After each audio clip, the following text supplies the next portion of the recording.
My name is Stephanie Bonin, and I'm the Executive Director of Downtown Brattleboro Alliance. Downtown Brattleboro Alliance is an organization charged with increasing the vitality of downtown and the sustainability of downtown. We are a downtown organization, and there's one in many towns all over Vermont. So if you don't know your downtown organization, go home and check them out.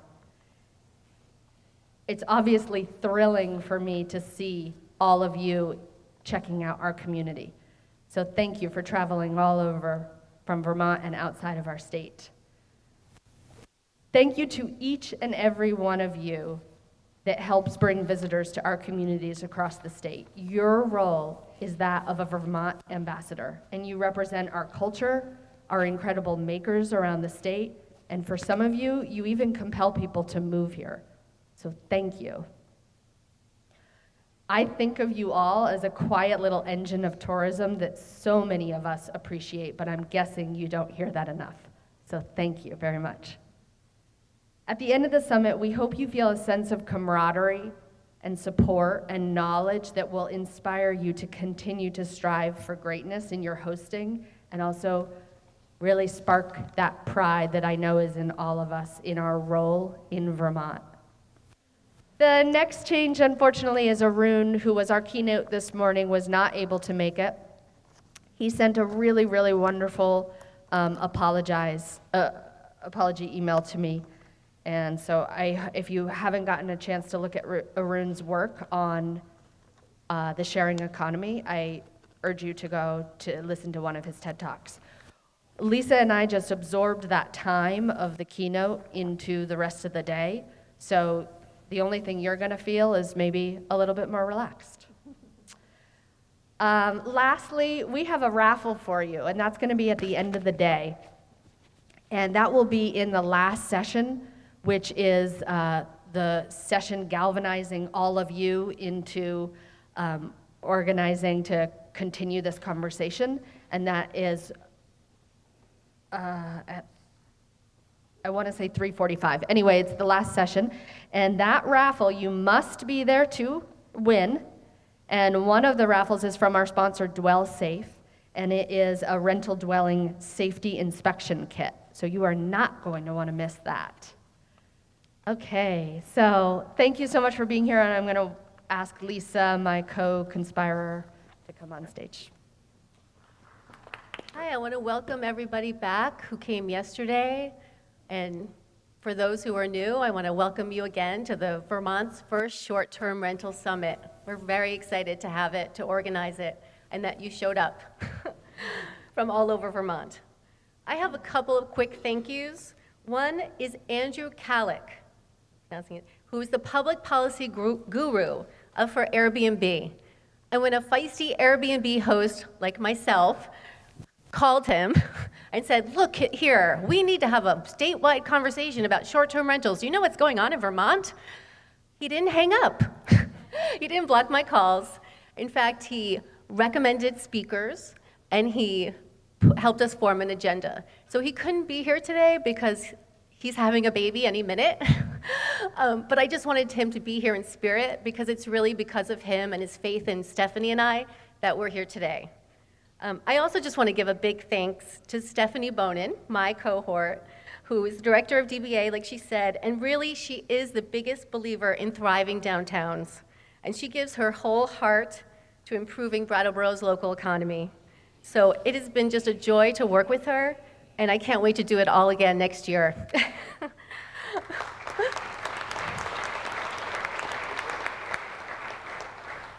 So we're here today because as the short-term rental industry has grown in Vermont, so did the contention between commercially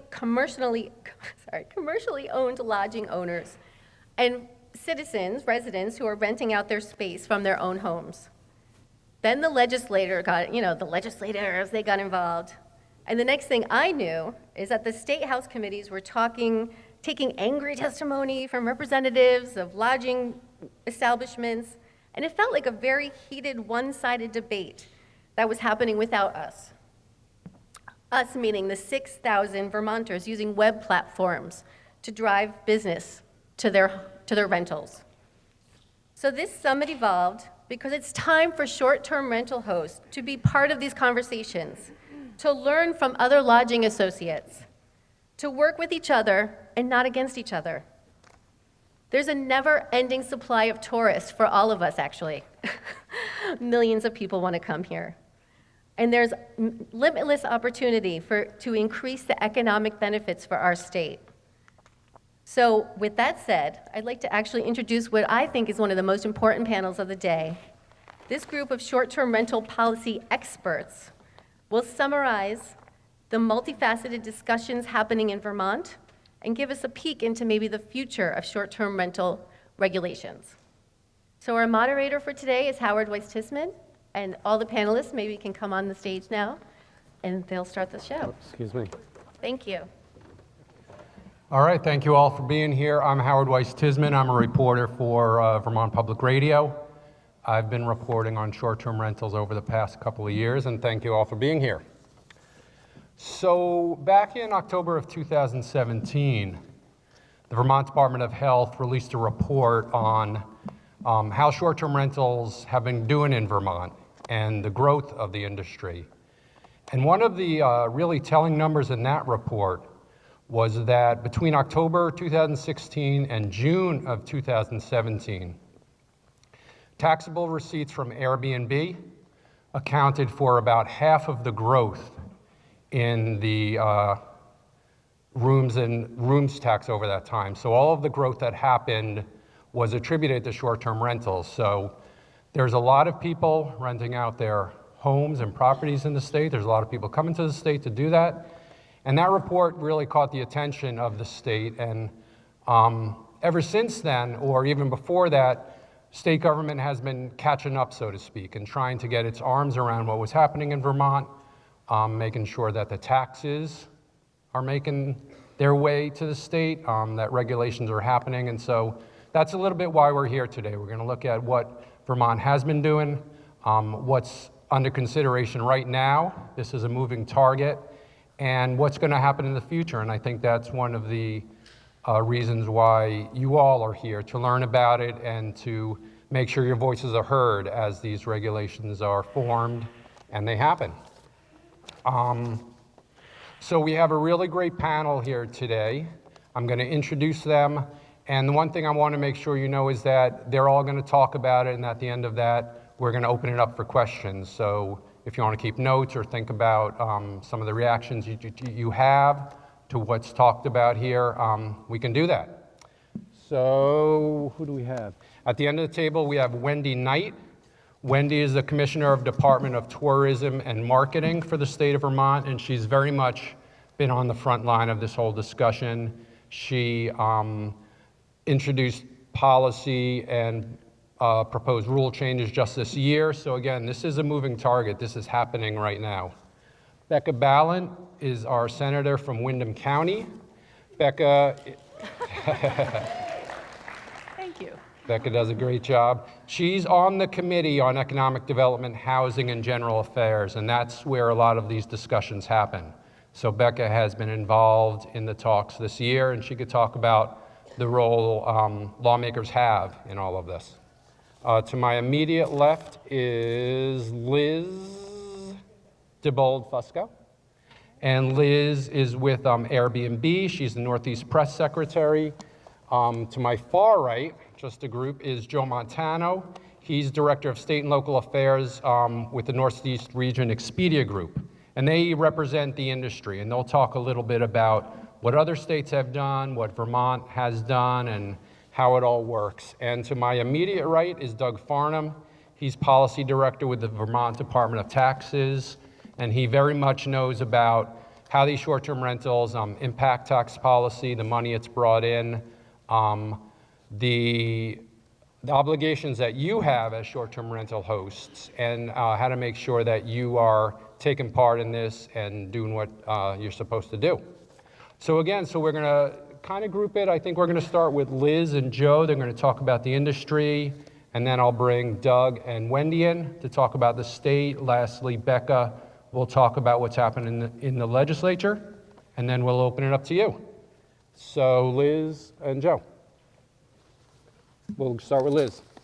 You got it? Go for it. Hello? I think we're good. I can project if worse comes to worse. So, hi, as was just said, and I met a lot of you guys yesterday. I am Elizabeth Fusco. I work with Airbnb.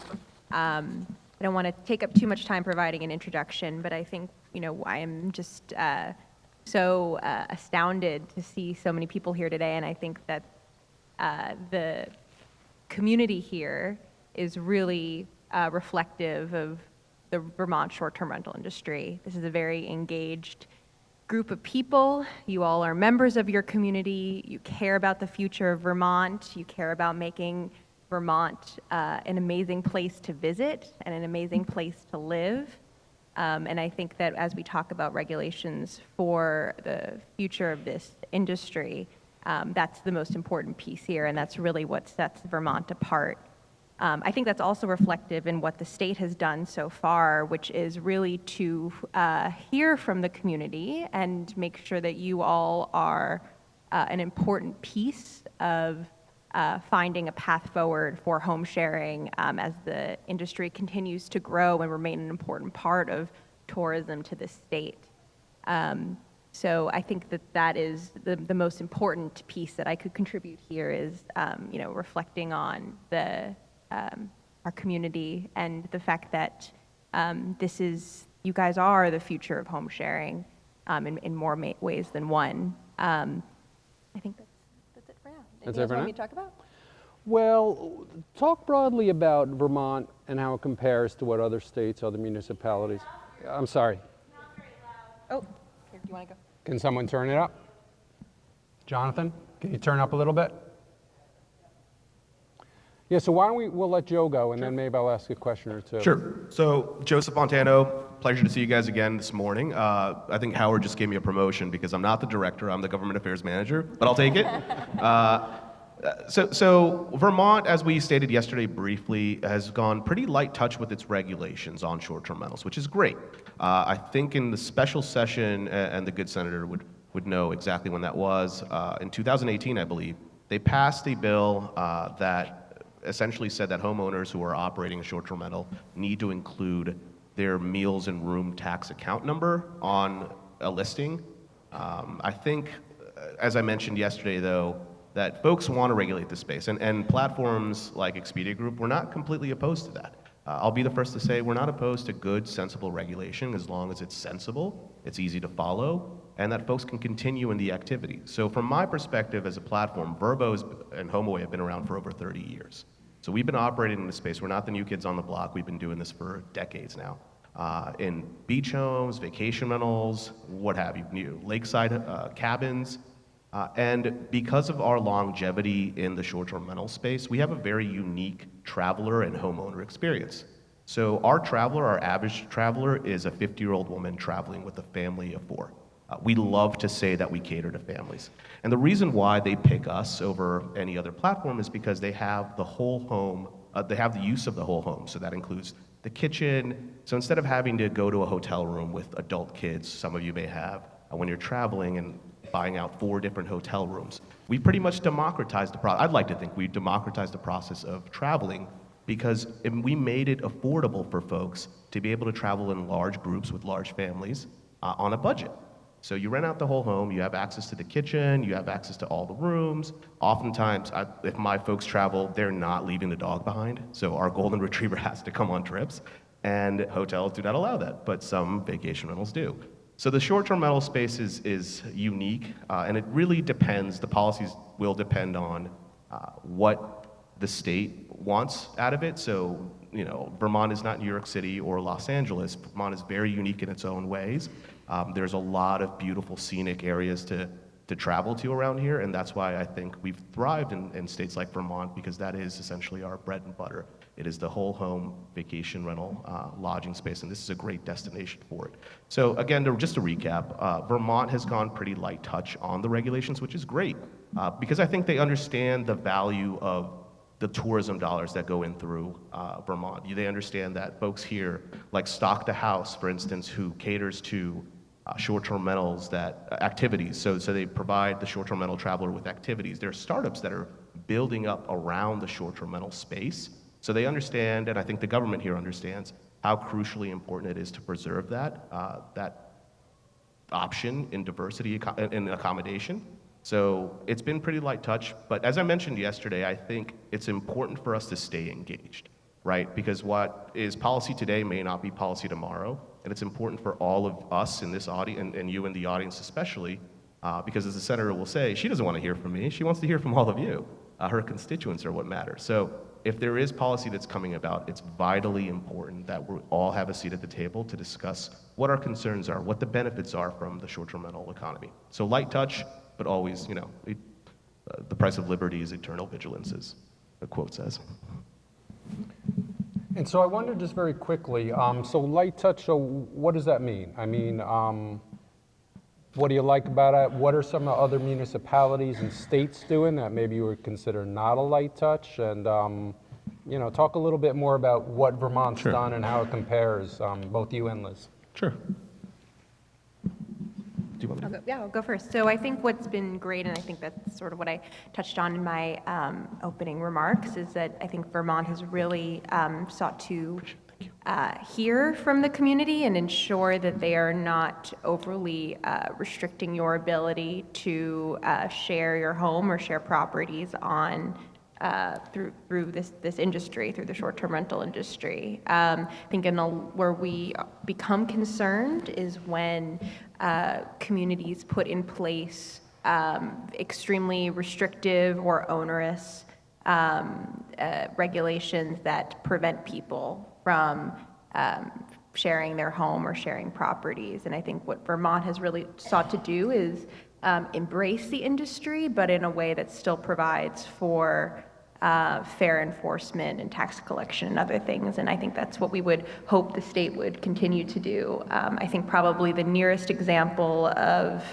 a more restrictive and problematic approach, I think you probably tend to see in the bigger cities like Boston and New York City, which have a complicated relationship with home sharing. But what I think we've seen in Vermont is that, home sharing in the short-term rental industry has been around for forever in Vermont. It's not a new thing here. And I think that history and that basic understanding of the importance of the short-term rental industry to tourism over generations is what has motivated regulation in Vermont thus far.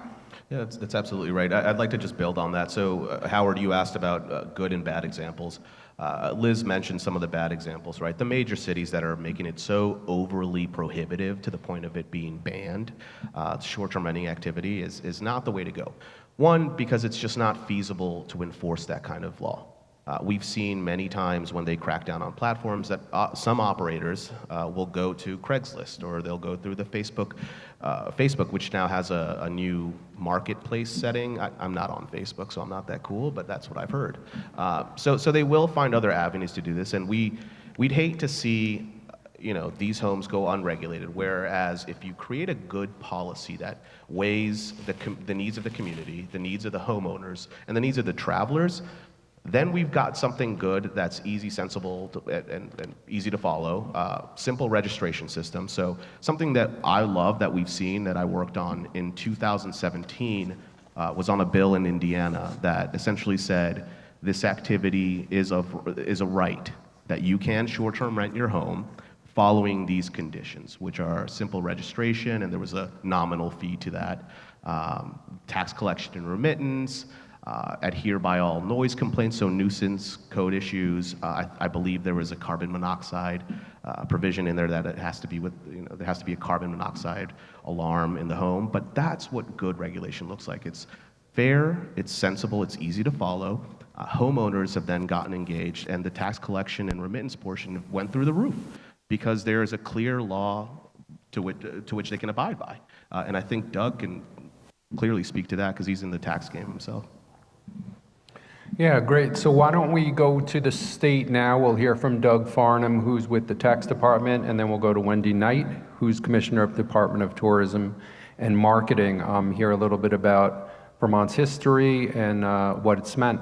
So Doug, talk a little bit about, you were talking about the responsibilities of short-term rental hosts and taxes that have come in, et cetera, tax policy. All right, thank you, Howard. So To start off, Vermont Department of Taxes has about 150 people in it, which generally means that almost all of us wear at least 2 hats. My 2 hats are policy director and economist. So a lot of my thinking goes into not just the tax policy and looking at what other states are doing and how they're balancing fairness, but also the financial impacts of any of our decisions. So I'm generally the one that with my staff will evaluate the financial consequences. We work with the Joint Fiscal Office to determine when you change a particular policy, how that is going to impact Vermonters. And I grew up in the Northeast Kingdom where my mother shopped with coupons. So our budget was shoestring. So I know how much just a little move in the needle can impact things, especially in Vermont. We have very limited capacity in our economy for higher taxation or for higher fees and regulations. So we really have to think it through. And I mean, sometimes it is necessary. Sometimes you do have to regulate activities, but it is very important to do it in a thoughtful manner. So regulation isn't really my bailiwick, but the tax side of things. So there's 2 things that you have to think about when you're engaging in this type of activity. Well, 3. The first is the rooms tax. I think that's the most in your face, the most obvious one.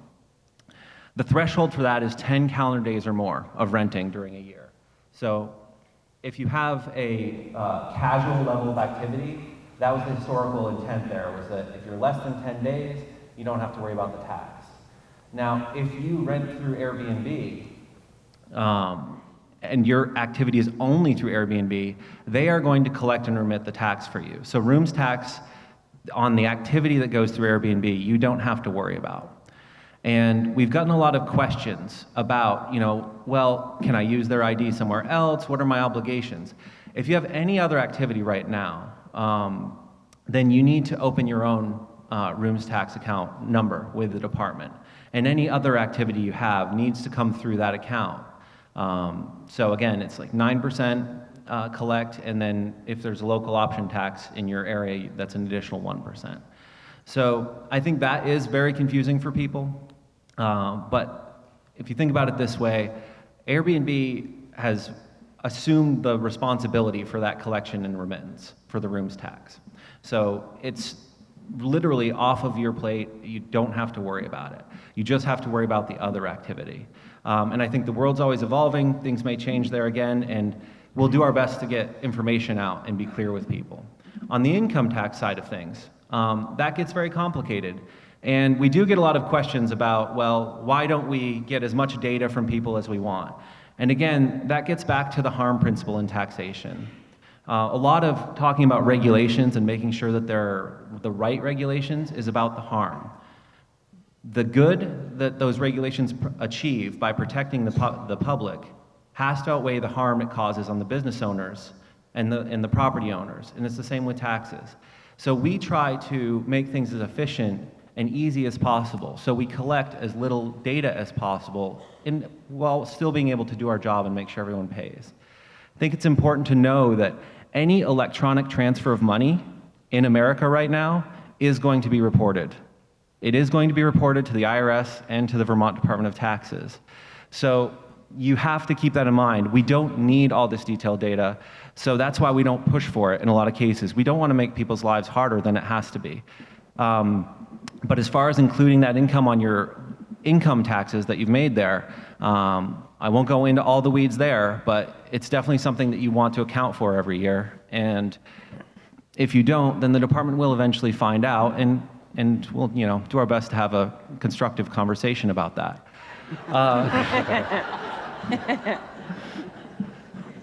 The last thing I would mention is that one reason the towns are so interested in this is that how you use your property does change its fair market value. It does change when you are generating income from a property. So I think that's important for people to realize when you're doing this activity, when you're starting this up. Inns and bed and breakfast hotels, they're generally valued based on the capital that they produce by the income method. When you start renting out parts of your property, you're then exposing those parts of the property to income valuation, which tends to produce a higher valuation and some higher property tax rates. So the municipal officials, I think there's a session later today that will get more into that conversation. But as the person who used to be responsible for educating the municipal officials on taxing properties, it is perfectly legitimate for them to consider the money that you're generating from your house when they're assigning it a property value. So I know that sometimes people feel attacked or discriminated against when their assessment is changed based on a change of use. And under Vermont law, that's really how we're directed to do it. So that's how towns are approaching it in many places in Vermont. And you should know that that's fair and a correct approach. The last thing I would kind of say, I do want to answer a lot of functional questions if people have those. I helped design the filing system, so I can answer some fairly in-the-weeds questions.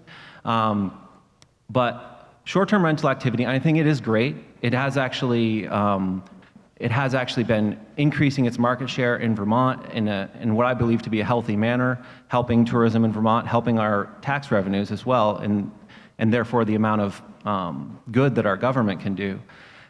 But it is only at the moment estimated to be 2% or less of the grand list.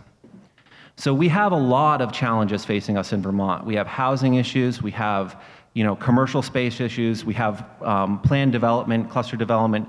We have a lot of hard choices to make as a state. We don't want to blame short-term rental activity as a cause of this. It's only 2% of the grand list, and it's really not enough to move the needle. We have bigger problems than that. And so when it's kind of dragged into the mud, what all of you are doing is a very positive activity, and I don't like to see it as a tax policy analyst and as an economist dragged into the mud, because we have things to fix in our grand list, and they're not because of the short-term rental pattern. Great. Sure. Just briefly, if I could touch on that, because I know Doug just mentioned the VCA that they have in place with Airbnb, and since the senator's here and I said this during her committee, I want to say to all of you that, as I mentioned yesterday, for those that weren't here, Expedia Group has reached out, and we are looking to enter into a voluntary collect and remit agreement, so that way the taxes are paid to the state on behalf of our owners. Just wanted to briefly say that, too. Okay. So next we'll go to Wendy Knight.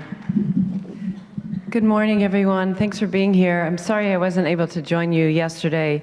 I'm having some health issues that are preventing me from sleeping, which I find ironic since I'm at a summit about sleeping, lodging properties. Anyway, welcome, and thank you. I'd like to echo Stephanie and Lisa's comments about thanking you for welcoming the millions of visitors that we have that come to Vermont every year. So thank you for your work and being hospitable and welcoming to our visitors. We have 13 million visitors that come to the state. We generate $391 million in tax revenue out-of-state visitors do, and that makes us a $2.8 billion sector, which is the second largest sector in Vermont. So definitely an important sector, and I'm thrilled that we're having this conversation. I want to just talk a little bit about what we're doing from the administration's perspective and some of the thought processes that we're having. So first of all, technology is a disruptor to the market, right? So that's what these short-term rental platforms are doing, is they're disrupting the market a little bit, and that sort of creates this sort of contention and adaption, and then what's the role of the government? So what short-term rental platforms have done is they're providing additional lodging options for our visitors. So that's positive, right? Some people don't want to stay in inns or bed and breakfasts or hotels. They like the privacy and the cost of short-term rental platforms and short-term rental properties. It's also allowing Vermonters the ability to make some additional income by renting out their homes and properties. And as both Howard and Doug have mentioned, it adds to the growth of our rooms and meals tax receipt, which is great. I follow the monthly revenue reports that come out from the state, and we see that the growth in rooms and meals tax is really sort of a bright light. So that's good that the short-term rental platforms are contributing to that. So obviously this is create a little problem with the licensed lodging properties, because they see oftentimes the short-term rental host as being a competitor on an unfair playing field, right? So you have, if you guys know, you hear this, if you are a licensed lodging property, you're subject to a fee and regulations that if you are a short-term rental host, you are not. In the state of Vermont, we do not regulate short-term rental properties. What we've tried to do with the Scott administration is come together. So I'm part of that team. Doug's been part of the team. We have health policy people that are part of the team, and Michael DeRocher, the director of fire safety, who you hear from later, is part of that team to really sort of understand, okay, what is the role that we play in the public sector? What are the issues? And the governor has been very clear that affordability is a top priority for him. So he does not want to enact any, legislation that's going to make Vermont or unaffordable for Vermonters. So our kind of lens looking at this has been that we don't want to make Vermont unaffordable for Vermonters. We don't want to thwart the innovation of the technology platforms that exist. We want to make sure that we have multiple lodging options and good experiences for visitors, and then we want to make sure that we're supporting that $2.8 billion tourism sector. So one of the things that we've been looking at, and I, since day one of coming on board 2 years ago, have been really studying this very closely because it's probably the top issue for the licensed lodging properties. So we started looking at kind of a proportional regulatory approach. So rather than, there's different ways of creating parity, right? So you can increase the regulations for the short-term rental properties, or you could decrease the regulations for some of the licensed lodging properties. And so that's where we're sort of heading, is looking at how can we look at some of those inns and bed and breakfasts, the smaller properties that are subject to the 32 pages of health regulation, and how can we relax some of those regulations?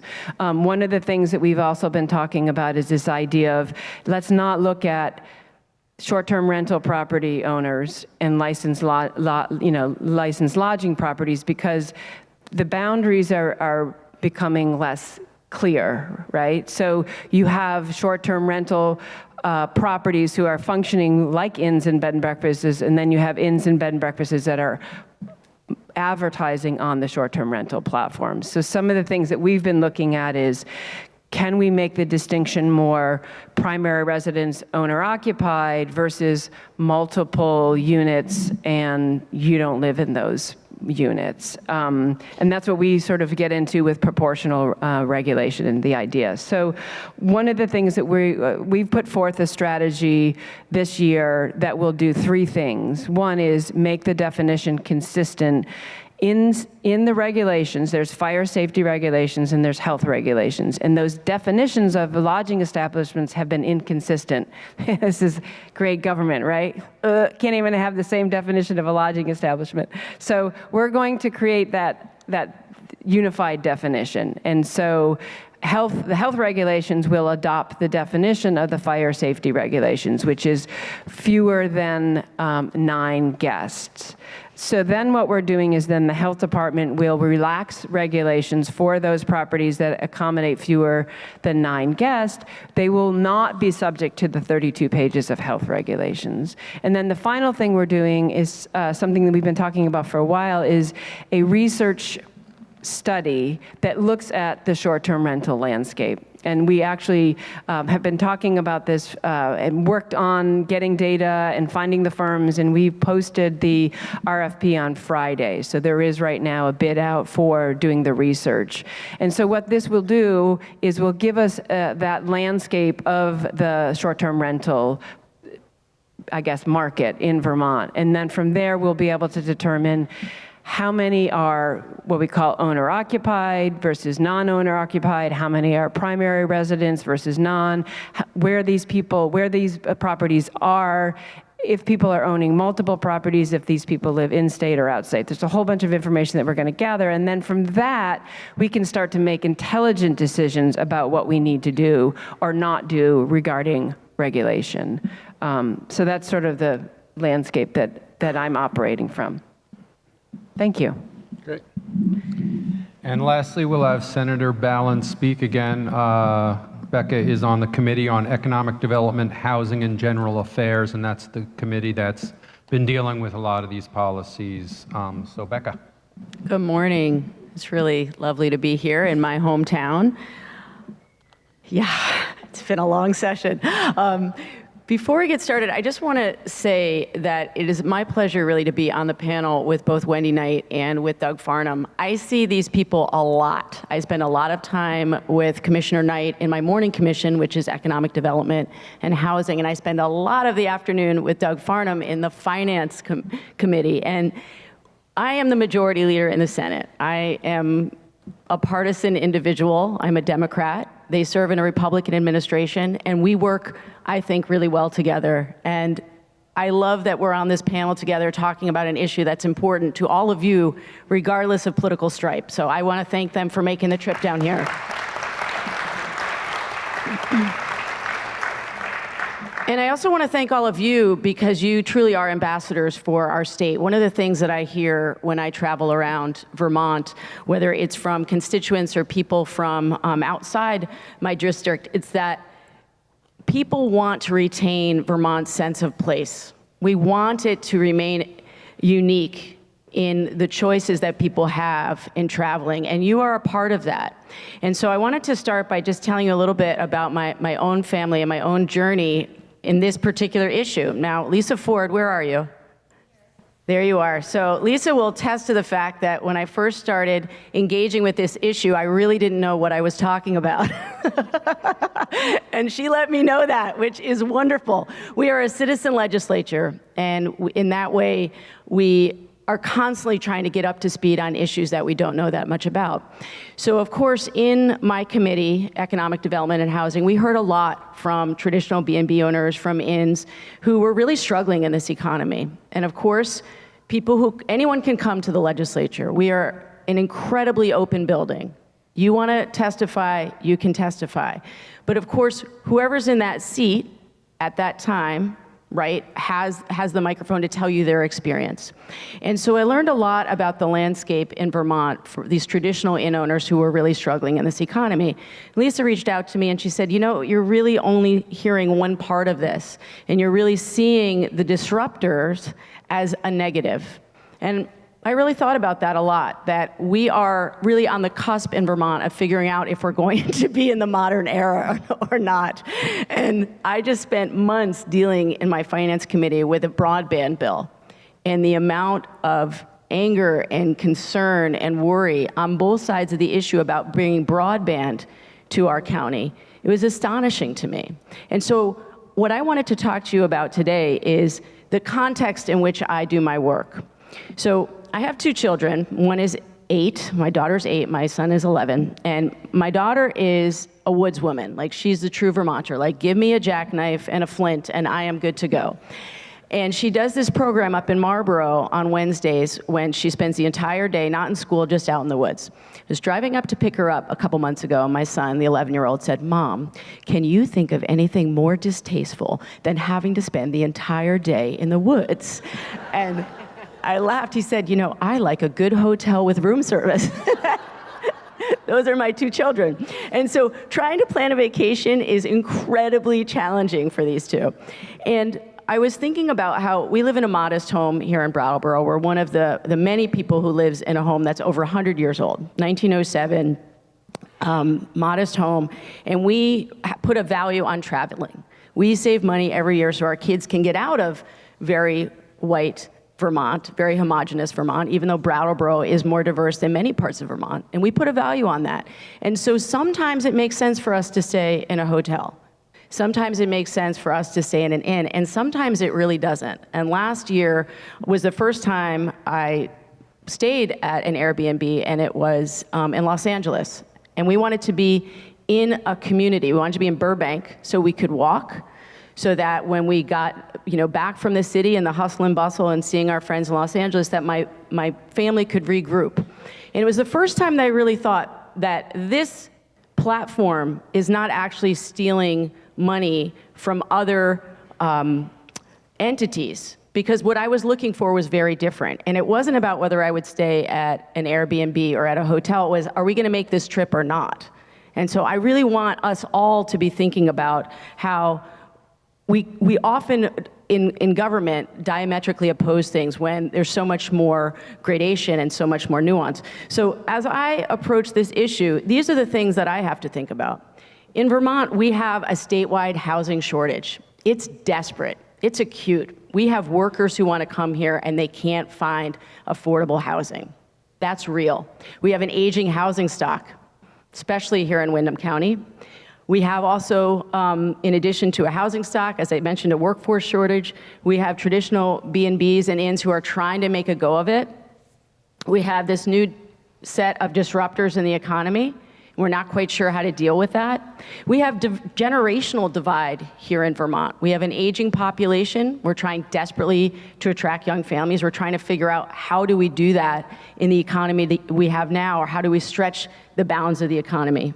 As I mentioned earlier, sense of place, incredibly important to Vermonters of all ages. Want to make sure we don't lose that. I also serve, as I said, on economic development and housing, and one of the things that we're trying to look at is how do we deal with our desperate situation of housing shortage. We have been trying for years and years to simply establish a registry of apartments and homes in Vermont that can be rented out. We noticed after Tropical Storm Irene, it got downgraded. It felt like a hurricane in Brattleboro. We realized we didn't know statewide where we could house people. And it became very desperate for many folks as we were trying to rehouse them. But just trying to get a simple regulation through on gathering data on where those apartments and homes are has proved to be incredibly contentious. And even now, I am part of a conference committee in Montpelier that is essentially fighting over this thing still, trying to know where are the apartments, where are the rentals. And so when people say to me, and I got a letter last night or this morning from Brattleboro Solidarity, who's concerned about these platforms and how it impacts local communities and housing. One thing I want folks to know is we don't have the data to be able to make a determination whether it's negatively impacting our communities. We don't. We can look to Berlin, we can look to San Francisco, we can look to these much larger cities and try to extrapolate what it's meaning for us here in Vermont, but we don't have the data. So we have to start with knowing what we have in terms of opportunities for rentals here in Vermont before we can really determine whether it's having a negative impact.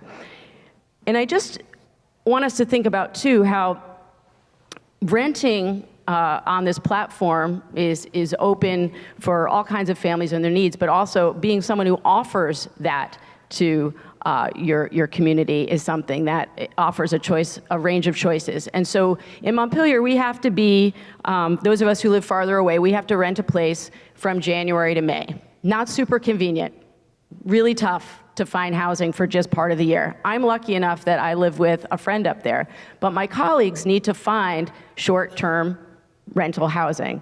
And recently I learned that one of our representatives who's been using Airbnb in Montpelier, and it's been actually very convenient for her and quite lovely, just learned that the person is going to take it off the Airbnb platform and go back to renting full time. So it's going in both directions, and I really want us to think about that. It's really an industry in flux.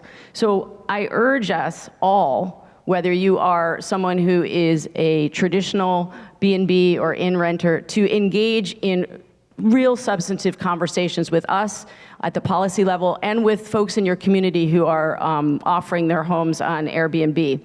Because my job really is not just to craft good policy, but to hold all of these stories. Because as I said at the top, I'm a citizen legislator. I am grounded in my community. I want to see how it impacts the people on the ground.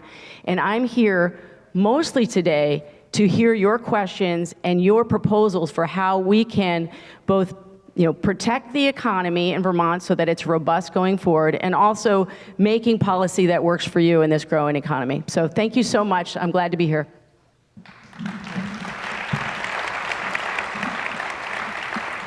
All right, great. So we want to hear from you now. We want to hear questions. We want to hear about some of your experiences. And one thing that Beck and Wendy both touched on, which I hope is clear, is that this is a work in progress, that State government is getting its arms around this issue. The growth has been explosive.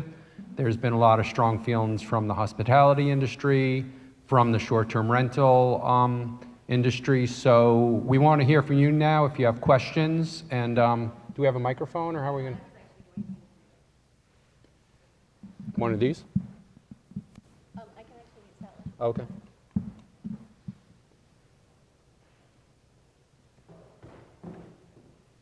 So raise your hand if you have. I saw some down here.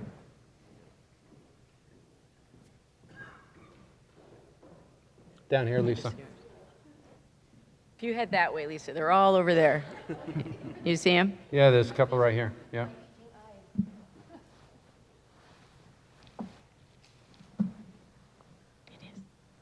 Thank you, Becca. First of all, would you please run for president? If not this cycle, then some cycle, please. You're very kind. Thank you. Could you please speak a little bit more about gathering data and why it's contentious, and how we as citizens can put pressure on? Because I believe that is, if we don't know, we don't even know what we don't know. Right. No, it's such a good question. So at the risk of frustrating my colleagues, I urge you all to Google a piece that 7 Days did called The House of Landlords, okay? We had a big debate on the floor of the Senate probably about a month ago now. And what came out of it is that so many of your neighbors and friends are landlords, but you don't even necessarily know it because they don't, they're very quiet, it's all word of mouth. And what we learned was that so many landlords essentially do not want anyone to know their business. And that is essentially, I think, it's a New England thing, I think. I don't think it's unique to Vermont, but I think it's this sense of too much of government knowing what I'm doing. And so what was funny is through the conversation, a woman who has served at the head of Vermont Housing Finance Agency for many years said to some of the senators after we broke, you do realize we have all this data already, we just haven't aggregated it. And she said, so it's kind of a myth that you think you are able to remain anonymous in this way. And so some of it's education, and some of it, frankly, as I've learned, is just wearing people down. And so we're just going to continue to come back and say, how can we do our jobs as a citizen legislature if we don't have the data? And that's true for anything. So I do think if you can, we should talk after this, and we can get some information out to all of you about who are those folks that need to hear from you to say, we need this data for a lot of reasons, not just for making sure if there's another catastrophe, we know how to house people, but that this is an industry, that these platforms, a new industry, and we have a responsibility to fully understand the moving parts. So I'm happy to follow up with you after. Was there a second part? Okay. Oh, just the president part. Okay, thank you. So Wendy, I wonder if you want to just talk briefly about the study. Yeah, what's sure. the timeline of it, and what do you really hope to get from that? Sure. So that was, having the data to make intelligent decisions was the motivation behind us doing the study. We put the RFP out on Friday, as I mentioned. The responses are due, I think it's it's really escalated. I think the responses are due May 31st, and then we'll make a decision. So hopefully we have a study starts July 1st. And we felt it was really important to have this information.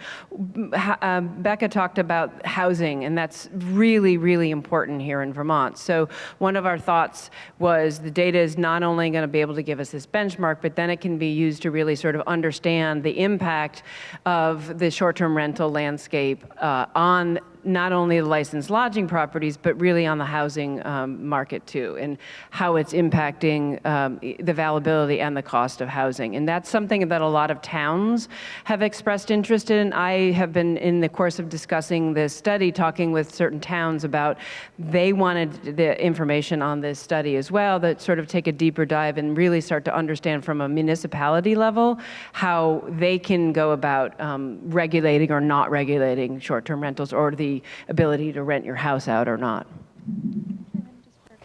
Sure. Thank you.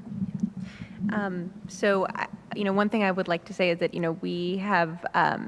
we agree that data is really important to make decisions. It's one of the first things we do when we learn that a municipality is considering short-term rental regulations is to reach out and provide aggregated data on the number of listings and some basic facts that we have on the number of listings. In fact, I think we've already provided aggregated data to the taxation department regarding our community in Vermont at the end of last year. I think that's really important because I think already the senator was talking about people who are on the opposite side of things and really are not in support of the short-term rental industry often throw out cities like Boston and San Francisco as like, hey, this is what they've done on short-term rentals. And as we said in our opening remarks, they are not examples for what Vermont should be doing. These are huge cities, New York City, which I think a lot of times, people who are against the short-term rental industry will often highlight because, they have largely banned short-term rentals. They have 55,000 listings. They have a very aggressive hotel industry. And so I think that, we, believe that, whatever information the state needs in order to make a fully formed decision that is not relying on the example of Boston and San Francisco and instead relying on the example of you all and your experiences, that's what the state should pursue because that's what we need here, a middle of the road approach that reflects your realities and not the realities of other cities that are completely different. That's, I think, just a general point I would want to make. Hi, I'm Susan Barrett. I have a short-term rental in Stowe, Vermont, #Upper Pinnacle House, if anyone wants to check it out on Instagram. So first I want to thank Commissioner Knight in terms of the work that you've done recently about leveling the playing fields between the short-term rental industry and those inn owners. My view, and I think a lot of folks in this room would agree, that we're all bringing in revenue to the state by bringing folks into the state, and they're serving different needs. But I want to thank you for the work that you've done on that. And I would just say, in terms of regulation, I really look at regulation as protections for all of us and for our guests. I think that as we look statewide, there are, and folks from Vermont will know this, every community is different in Vermont. Burlington is very different from Brattleboro, is very different than Stowe. So I would recommend, and maybe if there's anyone who wants to comment on the regulation at the town level or the city level in terms of moving forward, if there is more regulation. And then I'll just lastly say, in terms of tax, if VRBO could remit tax as well, I would be greatly appreciative. Thank you very much. First of all, thank you, Susan. One of the things we have been suggesting is that I completely agree, Liz, that what we need is a Vermont approach. We don't need a New York approach or a San Francisco approach. We need a Vermont approach.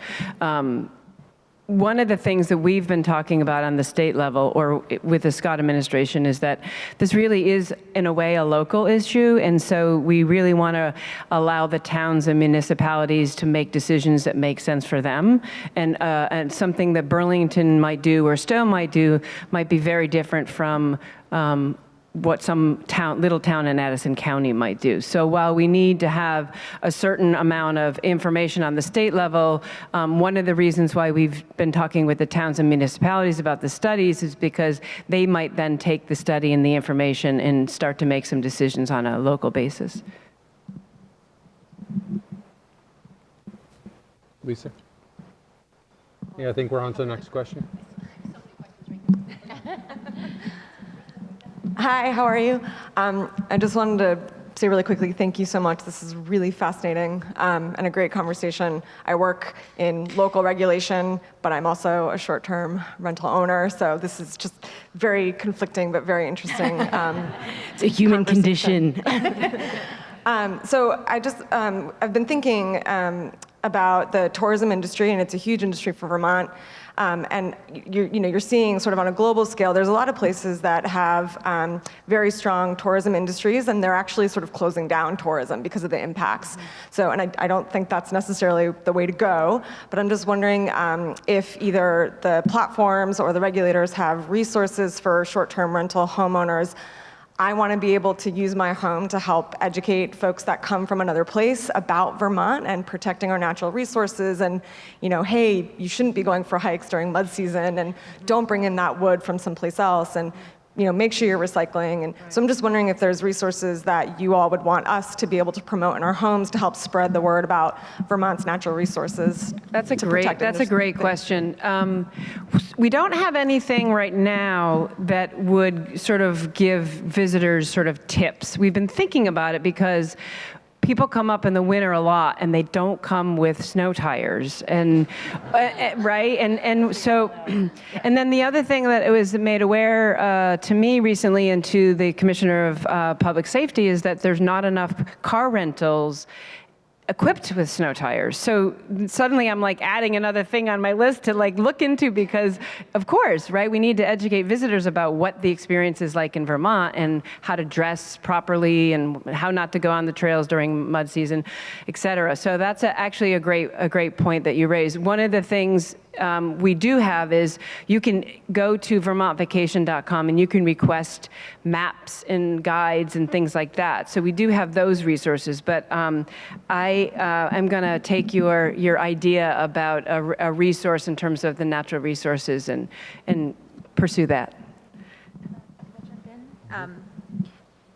So obviously, if you guys use our platform, you know that you can, I actually just traveled to the Hudson Valley. I live in New York City, so was not very prepared to be in the Hudson Valley, but thankfully my host actually contacted me with all sorts of information about what to know if you're traveling to the Hudson Valley from New York City and you have no idea what it's like to live outside in nature where there's no Wi-Fi.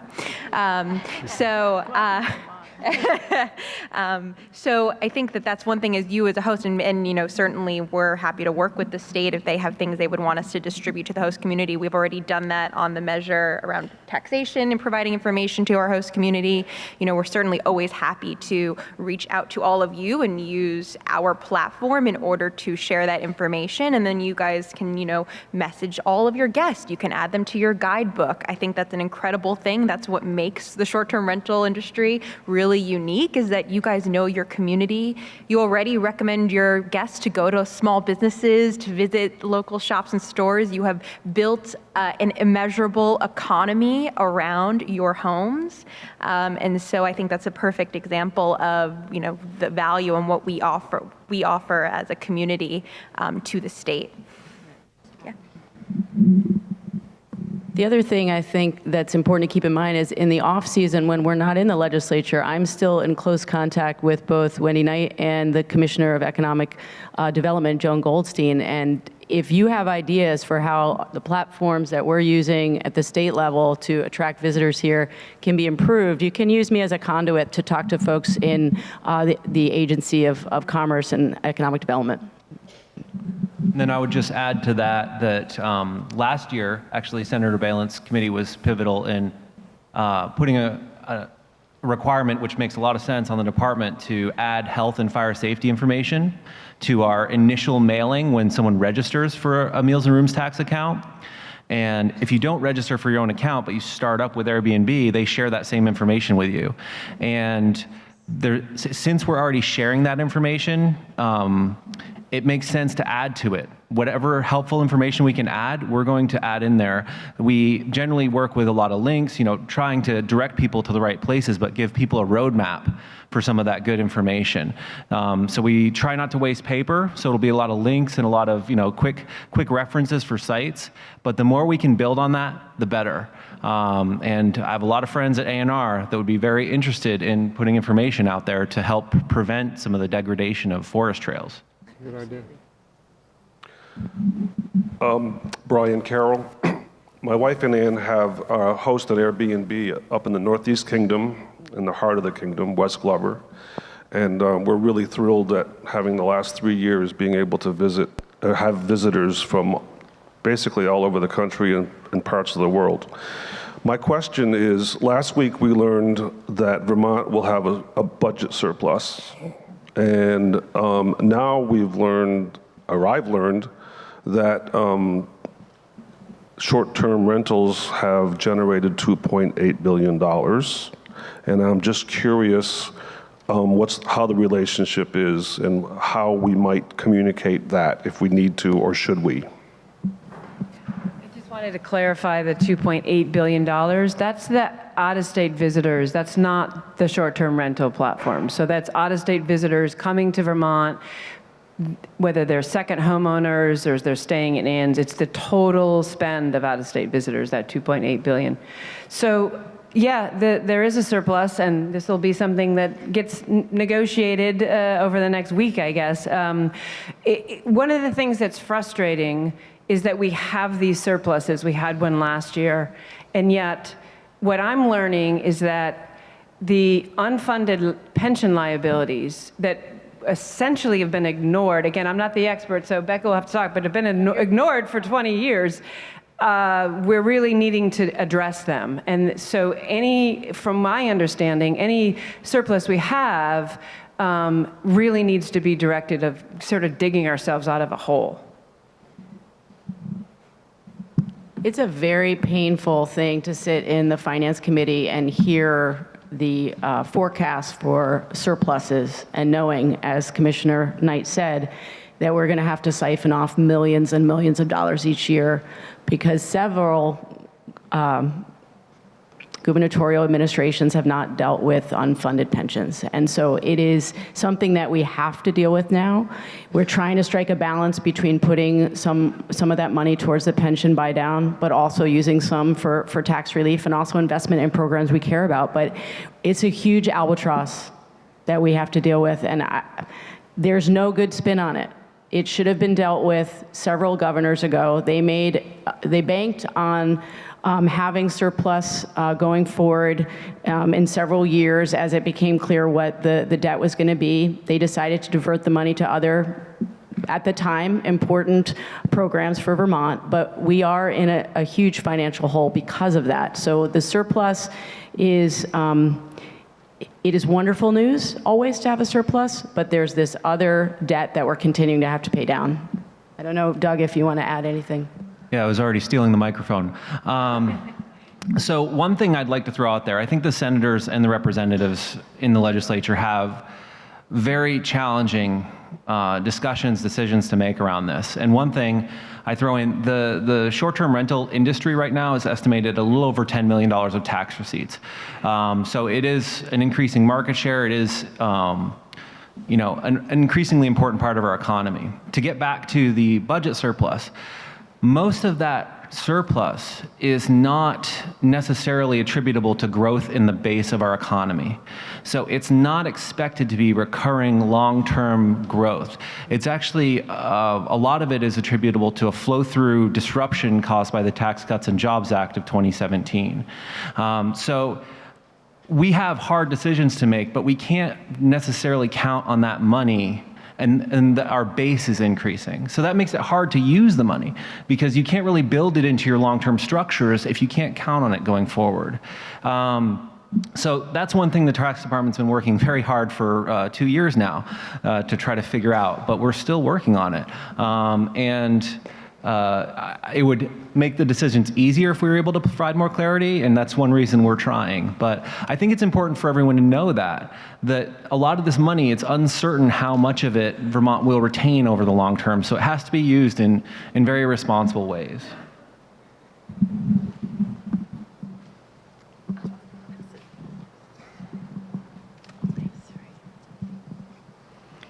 Hi, thank you for coming today. It's great to see such a diverse representation from here in Vermont. And I am a manager of some short-term rental properties, and I've been having to file sales and use tax and room and meals tax for several years now. And when my Vermont tax we were able to file online. When that first came out, I mean, it's great when it works.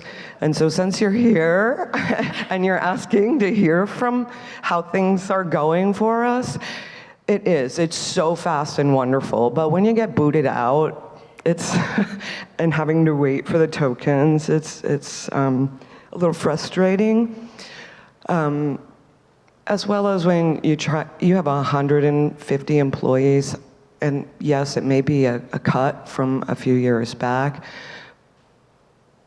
but to call on a Wednesday and to get an answering machine that says, I'm sorry, we are not taking calls on Wednesday because we're busy doing taxes.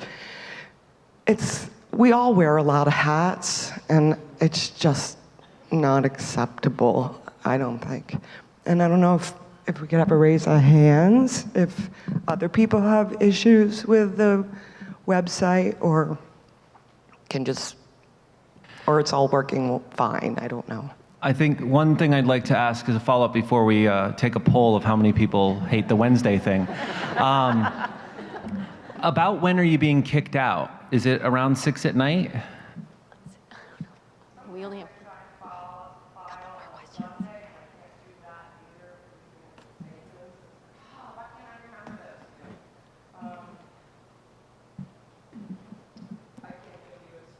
Okay.